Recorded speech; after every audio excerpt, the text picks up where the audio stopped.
Hello friends, welcome to my channel success fibre classes. आप सब कैसे हैं? आई होप सो आप सभी अच्छे होंगे।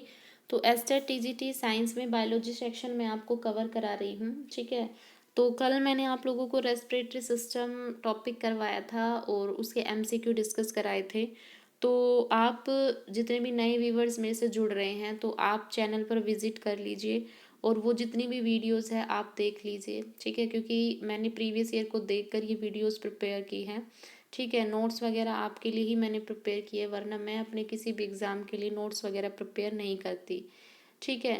और देखो, मैं परफेक्ट यूट्यूबर नहीं हूँ, इसलिए वीडियोस मैं प्रोवाइड आपको कम कराती हूँ, लेकिन जब भी मेरी वीडियो आती है तो एग्ज़ाम के क्वेश्चंस आपसे निकलवा के जाती है, ठीक है। तो इतना तो मैं श्योर हूँ कि मेरी वीडियोस काफ़ी इम्पोर्टेंट हैं, ठीक है।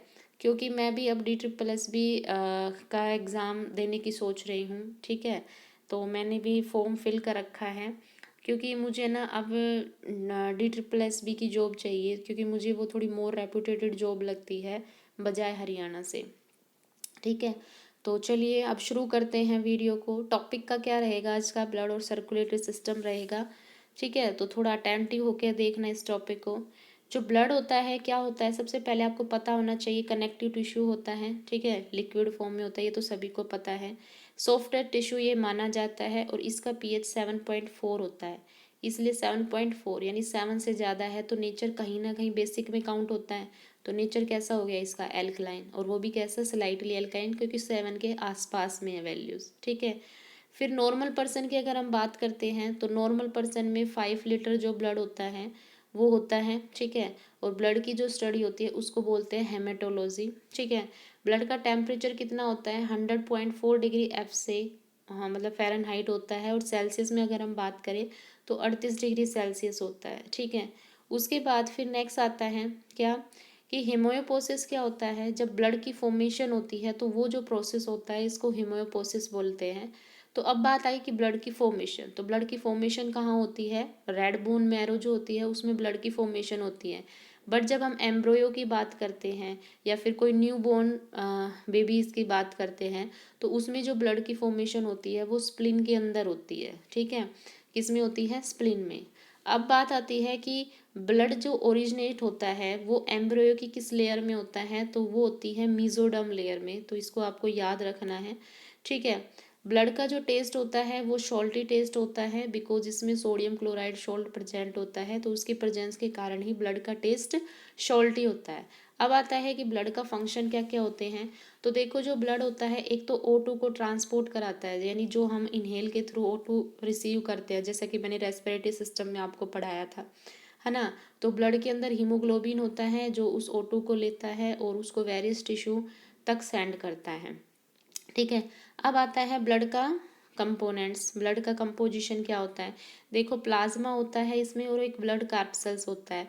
प्लाज्मा तो 55% कवर करता है, यानी टोटल 100% अगर ब्लड है तो उसमें 55% भाग किसका होता है? प्लाज्मा का होता है। 45% किसका होता है? ब्लड कार्पसेल्स का। फिर जो ब्लड कार्पसेल्स होती है वो भी फिर फर्दर जाकर डिवाइड होती है। ये RBC होती है, WBC होती है और ब्लड प्लेटलेट्स हम इसको बोलते हैं। RBC क्या होती है? जिनको हम इर्थियोसाइट बोलते हैं, ये 99% पार्ट कवर करती है। WBC होती है, ये इम्यून सिस्टम के लिए रिस्पॉन्सिबल होती हैं, इसका दूसरा नाम ल्यूकोसाइट होता है और ये 0.2% कवर करती है। ब्लड प्लेटलेट्स है, इनको थ्रोम्बोसाइट बोलते हैं और ये 0.8% कवर करती है।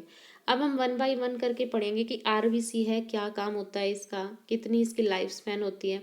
तो RBC की अगर हम पहले संख्या की बात कर लेते हैं तो मैन में जो RBC है वो वो होती है 5.0 मिलियन पर MM³ ऑफ ब्लड, मतलब ब्लड का इतना मिलियन ये होती है और 1 MM³ में इतनी इसकी संख्या होनी चाहिए। और वुमेन में कितनी होनी चाहिए? 4.5, ठीक है, 4.5 मिलियन होनी चाहिए अगर हम पर MM³ की बात करते हैं। और चाइल्ड में कितनी होनी चाहिए? 7, ठीक है। बात आती है फिर न्यू बोर्न की कि न्यू बोर्न में कितनी होनी चाहिए? तो न्यू बोर्न में कितना होना चाहिए? 6.5 लाख, ठीक है, पर MM³। उसके बाद फिर आती है RBC की लाइफ स्पैन की, इसका जीवन जो स्पैन चक्र होता है कितने दिन का होता है? तो 120 दिन का होता है, ठीक है। कितने दिन का होता है? 120 दिन का होता है, या फिर 4 मंथ हम इसको बोल सकते हैं। शेप क्या होती है आरबीसी की, ये बाइकॉनकेव इसकी शेप होती है, ठीक है। और इसमें क्या होता है, आरबीसी में न्यूक्लियस एब्सेंट होता है, इसलिए मैंने इसको लिखा है नॉन न्यूक्लिएटेड। आरबीसी में न्यूक्लियस नहीं होता, ठीक है। एक्सेप्शन है आरबीसी जो कैमल में और लामा में जो आरबीसी होती है उसमें न्यूक्लियस प्रेजेंट होता है, ये एक्सेप्शन है, ठीक है। अब आती है कि जो आरबीसी है इसकी ब्रेक डाउन कहाँ होती है। आरबीसी की जब ब्रेक डाउन होती है वो या तो लीवर में होती है और स्प्लीन में होती है, ठीक है। और जो स्प्लीन होती है इसको क्या बोला जाता है, ग्रेवयार्ड ऑफ आरबीसी, आरबीसी का कब्रिस्तान, क्योंकि भाई कब्रिस्तान में ही इंसान अपनी लाइफ को ख़त्म करता है ना, मतलब वहाँ पे उसका पूरा मतलब दुनिया से वो विदा हो जाता है। तो वैसे ही आरबीसी का ब्रेक डाउन कहाँ होता है, लीवर में और स्प्लीन में। उसके बाद स्प्लीन को एक दूसरा नाम और दिया जाता है ब्लड बैंक, ठीक है। अब जैसे जैसे नंबर ऑफ आरबीसी इंक्रीज होती है, ठीक है, जब जैसे जैसे हम हाई एल्टीट्यूड पर जाते हैं, मतलब ऊंचाई पर जैसे जैसे हम चलते चले जाते हैं तो आरबीसी इंक्रीज होती जाती है।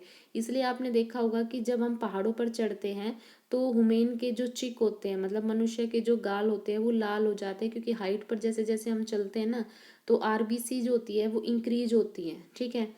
उसके बाद फिर आता है, और अभी मैंने बताया आरबीसी है वो 99% पार्ट कवर करती है। अब जो सबसे छोटी आरबीसी होती है वो किसके अंदर होती है, वो होती है मस्क डियर, जिसको कस्तूरी मृग बोला जाता है, ठीक है। फंक्शन क्या होता है आरबीसी का, ये भी O2 और CO2 है उसका ट्रांसपोर्ट कराती है जो बॉडी की सेल है उसमें, ठीक है। फिर दूसरी आती है हमारी ब्लड कार्पसेल्स, डब्ल्यूबीसी। डब्ल्यूबीसी का दूसरा नाम होता है ल्यूकोसाइट, ठीक है। कैसी होती है, ये कलरलेस होती है, ठीक है।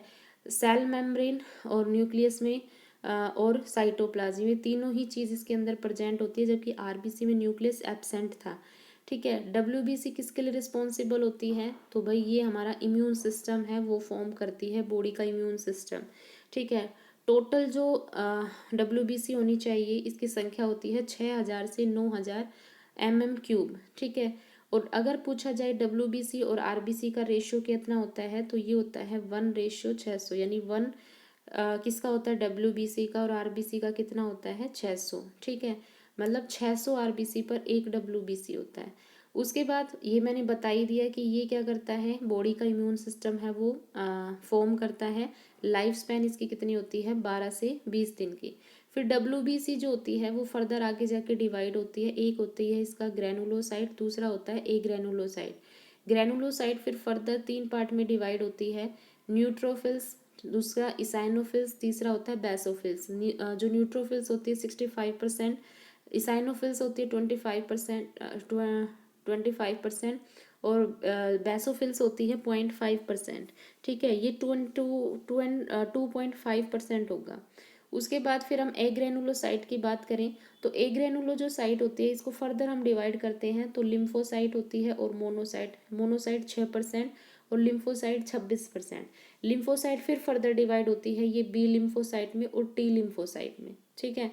उसके बाद फिर आता है कि इसमें जो न्यूट्रोफिल्स होती हैं और जो मोनोसाइट होती है ना, ये दोनों ही जो डब्ल्यूबीसी होती है ये फैगोसाइटिक सेल होती है। फैगोसाइट का मतलब जो भी हमारी बॉडी में कोई फॉरेन ऑर्गेनिज्म एंटर कर गया तो ये दोनों जो सेल होगी वो क्या करेगी, उन फॉरेन जो ऑर्गेनिज्म है उसको क्या करेगी, किल कर देगी, ठीक है, मार देगी, ठीक है। तो न्यूट्रोफिल और मोनोसाइट दोनों कैसी होती है, फैगोसाइटिक, ठीक है। फैगोसाइटिक को हिंदी में बोलते हैं भक्षक। जो मोनोसाइट होती है ये सबसे लार्जेस्ट सेल होती है, सबसे बड़ी सेल कौन सी होती है, मोनोसाइट होती है, ठीक है। और सबसे छोटी अगर पूछा जाए तो कौन सी होती है, लिम्फोसाइट। लिम्फोसाइट सबसे छोटी होती है, ठीक है। जो बेसोफिल्स होती है ये क्या सेक्रिएट करती है, ये हैपेरिन, हिस्टामिन और ये सेक्रेटिन है ना, ये क्या करती है, हार्मोन सेक्रिएट करती है। उसके बाद फिर हम बात करते हैं किसकी, प्लेटलेट्स की। देखो सबसे पहले तो प्लेटलेट्स में न्यूक्लियस एब्सेंट होता है, ठीक है। और इसका जो लाइफ स्पैन होता है वो 7 से 10 दिन का होता है। फॉर्मेशन कहाँ होती है इसकी, बोन मैरो में होती है। और ये हेल्प कहाँ कराता है, ब्लड क्लोटिंग में हेल्प कराता है और ब्लड कोगुलेशन में ये हेल्प करता है। बात करें इसकी नंबर की तो नंबर क्या होते हैं इसके, 1.5 लाख से 4.5 लाख पर MM³ होती है और राउंड शेप में ये होती है, ठीक है, गोल होती है। जो प्लेटलेट्स होती हैं ये तो मैंने आपको बता दिया, प्लाज्मा। तो प्लेटलेट्स तो ख़त्म। बस इतना याद रखना कि जो प्लेटलेट्स होती है ये जब डेंगू फीवर होता है तो उसमें डिक्रीज़ कर जाती है, बस इतना याद रखना, ठीक है। प्लाज्मा में मैंने आपको बता ही दिया था।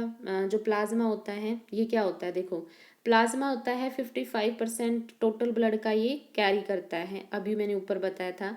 प्लाज्मा में भी अगर हम कंपोजिशन देखें, ठीक है, तो वाटर का कितना परसेंट होता है, 90 से 92% होता है। प्रोटीन इसमें 6.8% होते हैं, ठीक है। ग्लूकोज, आयन, सॉल्ट ये सारे कितने होते हैं, 1 से 2% होते हैं, ठीक है। अब प्लाज्मा है, ये क्या होता है भाई, जो ब्लड होता है, ब्लड में से अगर हम आरबीसी, डब्ल्यूबीसी और प्लेटलेट्स को हटा दें तो जो पार्ट बचता है वो प्लाज्मा होता है बेसिकली, ठीक है। प्लाज्मा कैसा होता है, ये एक ब्लड क्लोटिंग फैक्टर होता है, ठीक है। और plasma without blood clotting factor वो क्या बोला जाता है, सीरम, ठीक है।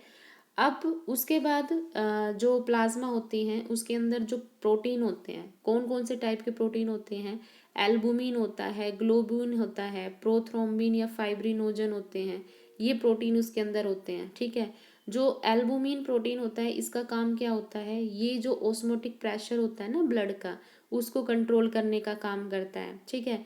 जो ग्लोबुलिन होता है ये क्या कराता है, जो एंटी बॉडीज़ है उसकी फॉर्मेशन में ये पार्टिसिपेट करता है, ठीक है।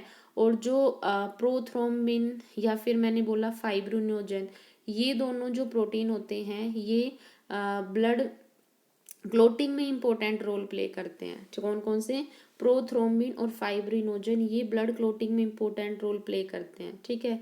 तो यहाँ से क्या है कि जो हमारा प्लाज्मा टॉपिक है ये भी ख़त्म हुआ। अब इसका थोड़ा सा पार्ट बच जाता है, वो मैं कल आपको कवर करा दूंगी। उसके बाद फिर ब्लड चैप्टर ख़त्म, फिर सर्कुलेटरी सिस्टम हम पढ़ेंगे कि ब्लड कैसे फ्लो होता है, कैसे मतलब सब कुछ पढ़ेंगे उसमें, हार्ट क्या करता है, वेन क्या करता है, तो ये मैं आपको फिर नेक्स्ट क्लास में पढ़ाऊंगी।